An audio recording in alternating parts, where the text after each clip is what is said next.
I'd like to start by thanking the organizers for inviting me to participate in this event.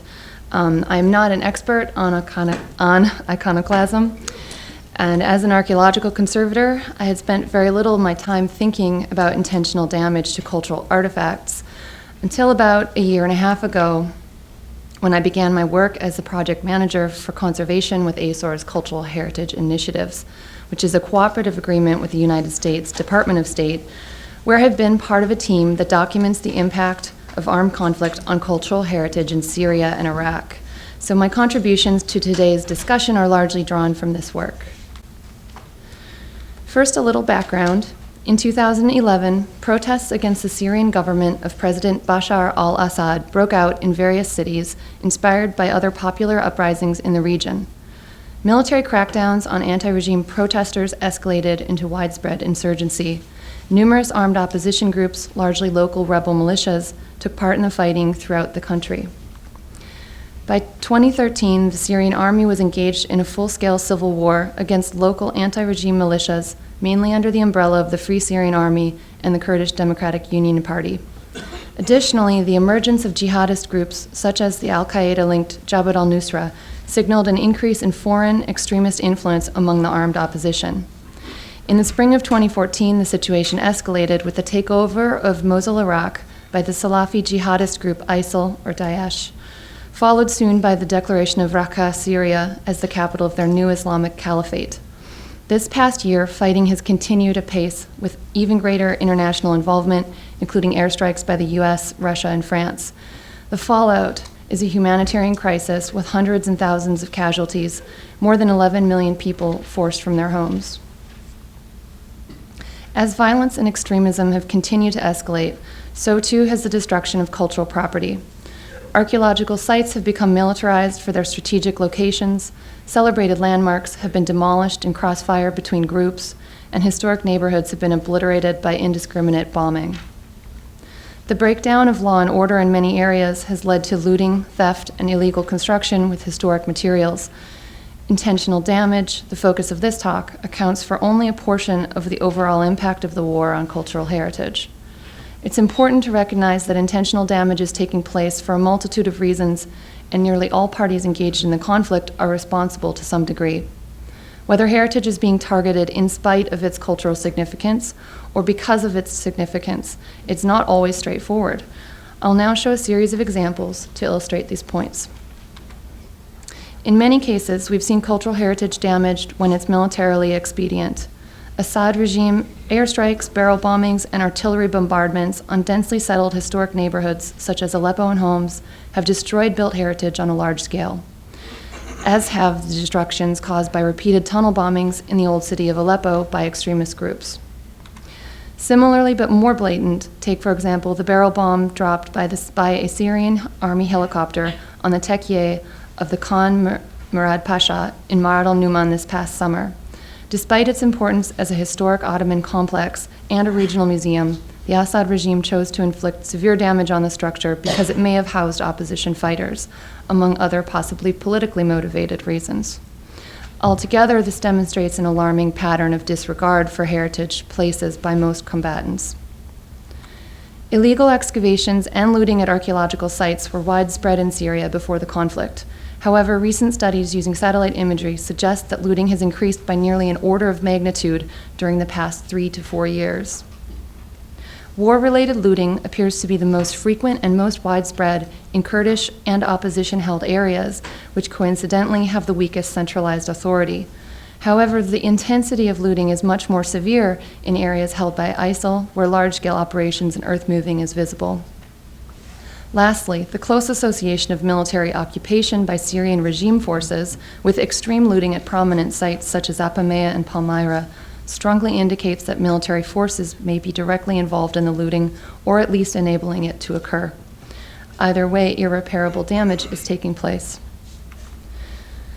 Moving on now to deliberate destruction for ideological reasons, Jabhat al-Nusra is one of several Salafi jihadist groups operating in Syria, in addition to the more widely known Islamic State.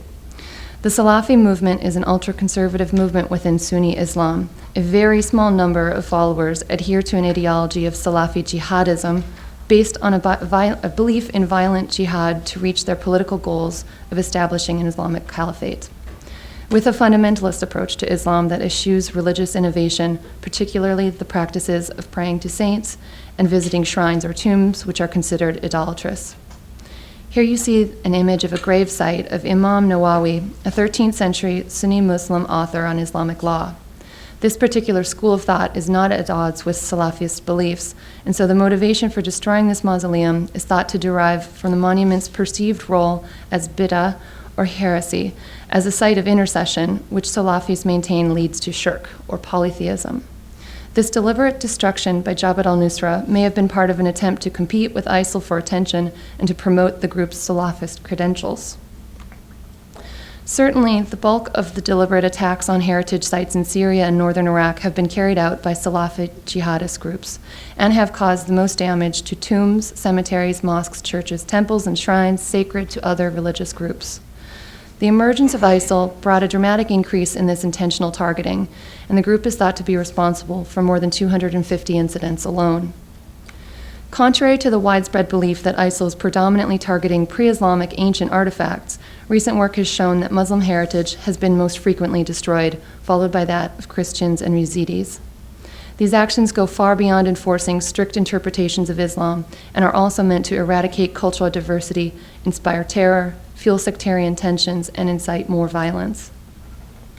No discussion of iconoclasm in ISIL would be complete without noting the group's use of performative, deliberate destructions intended to garner media attention and incite international anger, while promoting their ideology and identity through their own ISIL branding. These scripted productions typically feature militants delivering speeches purporting that the targeted heritage is idolatrous or heretical, followed by carefully edited montages of destruction. However, ISIL commanders themselves admit that a primary motivation for these destructions, particularly of ancient sites, is to get international attention and provoke outrage. And I expect Jason will talk more in detail about the media's actual response to these repulsive attacks. But it's important to understand that ISIL engages in these activities for a complex mix of tactical, strategic, political, and ideological reasons. Syrians themselves are responding to this crisis with outrage and activism. Many have taken to social media and the internet to bemoan these losses, and numerous individuals and groups throughout the country provide firsthand documentation and accounts of what is happening on the ground. The Syrian Directorate General of Antiquities and Museums has been extremely active, providing public information about the status of sites, condemning attacks, launching a public awareness campaign, and asking for international support. In 2013, UNESCO responded by launching their Observatory for Safeguarding Syria's Cultural Heritage Program, and other international groups joined in, including the ASOR Initiative.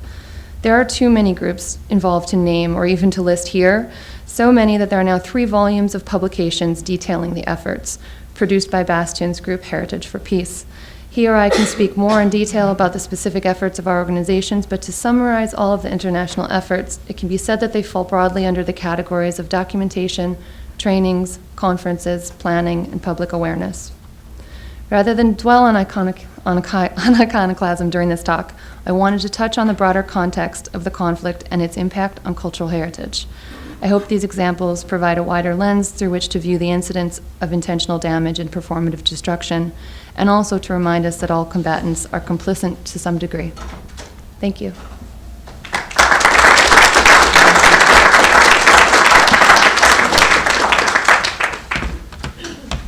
Thank you so much, Leanne. Yeah, you did a very good job with time. You're actually a couple minutes early, so. No kidding, I must have read really fast. So we have time for a couple of questions.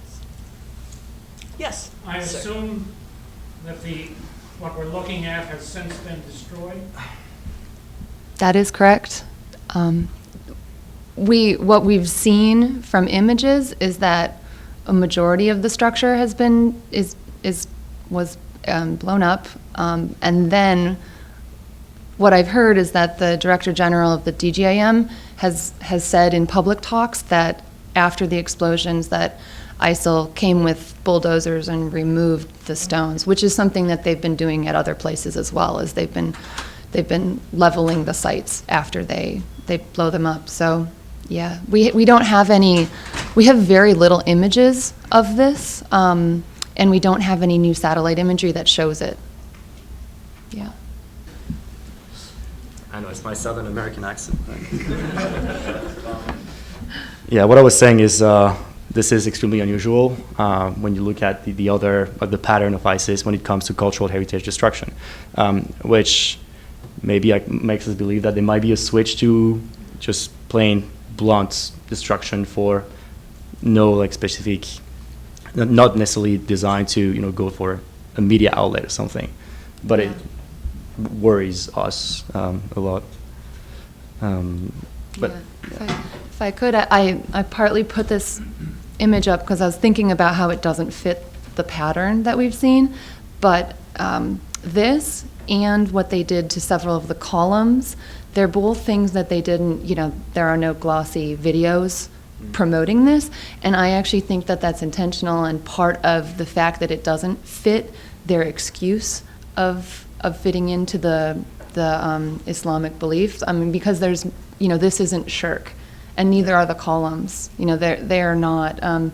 So in a way, I don't think they're promoting them in their glossy publications and whatnot, because the other people that they want to see that is the people living in the regions under their control. I mean, and it's all part of making people belong to this caliphate, and this doesn't jive with that as well. And so I think that's partly why they're not promoting it as much. They also destroyed the tower tombs here, and now you could claim that those are above ground shrines. So I think they could fit that into their model, but surprisingly they haven't announced any of that publicly. So there's some things, or maybe they're just too busy fighting right now. I don't know. There's another question. You've mentioned a couple times that certain things like this would not be heretical, certain things are. What are the basic guidelines about like what is and what isn't a heretical thing that could be destroyed? I'm definitely not the expert on that, but do you want to answer? Yeah. So it's like a very long discussion about what is or what is not, what is part of. You may know the structure of Islam is extremely different than structure of Christian religion, for instance. So what the Daesh has been doing has been literally just like cherry picking specific aspect of Islamic practices or Islamic in the Islamic text to justify on an ad hoc basis what they were doing. So what is heretic really depends on, let's say, almost their mood of the day or their other needs that we're actually going to address eventually, which are more connected to PR or like local or global socio-political agenda. That's why. Yeah. Do we have more Mike? time? If I'm not mistaken, the tradition records that the Prophet himself visited Palmyra, and that therefore these monuments were things that he himself would have seen.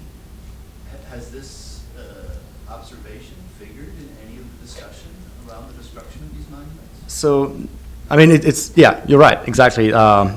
Muhammad and his companions have actually witnessed several sites in Syria, but as well in Saudi Arabia that are pre-Islamic.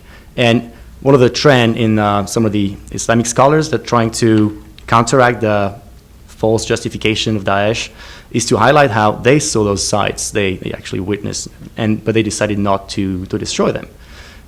So that, depending on the interpretation that you accept, this should be significant. But again, many clerics and scholars have talked against, actually the majority have talked against those destruction. I think that's really important to keep in mind when we address that. Yeah, I don't have a lot to add except that I do think that came up when Palmyra, or when they first took over Palmyra, they made public announcements saying they wouldn't destroy anything. You might remember that as well. So, There's something suspicious behind that. yeah. So, All right. thank you. I'm sorry, we need to move on to the next talk. You want to?